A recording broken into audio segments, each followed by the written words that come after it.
Jacob Rees-Mogg brilliantly picked apart Nicola Sturgeon's demand for Brexit compensation, pointing out the UK taxpayer already foots an £8.6 billion bill for Scotland. Jacob Rees-Mogg dismantled Nicola Sturgeon's demands for Brexit compensation, pointing out the UK already gives billions to Scotland. The fiery rebuke came as the Tory leader of the House of Commons hit back at SNP's Tommy Shepherd in the Commons on Thursday. Mr. Shepherd had demanded compensation for Scotland after Britain's departure from the EU, which he labelled a disaster. Last weekend, the SNP demanded that the UK pay billions of pounds in compensation to Scotland for the mounting costs and disruption of Brexit. The SNP, which is pushing for a second independence referendum, claimed that the UK government must apologise to Scottish businesses. The party's Westminster leader Ian Blackford said Boris Johnson and the UK taxpayer must pay compensation to Scotland for the long-term damage they are doing to our economy,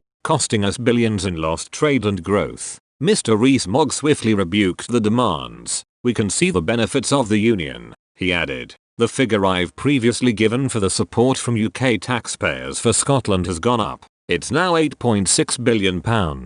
The strength of the UK is helping Scotland face this pandemic." Mr. Rees-Mogg also hit out at SNP calls for another independence referendum, saying, "It's the same old complaint from the SNP that the referendum wasn't a valid referendum. It was authoritative and it was a once-in-a-generation vote, and that is absolutely right." He also hit back at Scottish criticism of the impact Brexit had on its fisheries, insisting the government was dealing with the issue as quickly as possible. Nicola Sturgeon has always been a vocal critic of Brexit and has repeatedly refused to support it. Also in the Commons this week, International Trade Secretary Liz Truss clashed with the SNP's Stuart Hosey regarding the issue Scotland's food exporting industries are suffering following Brexit. Ms. Truss reminded Mr. Hosey that £200 million was given to the SNP governments to minimise Brexit disruption. She added, "I suggest he takes up that issue with Nicola Sturgeon to see how that money has been spent to help Scottish exporters."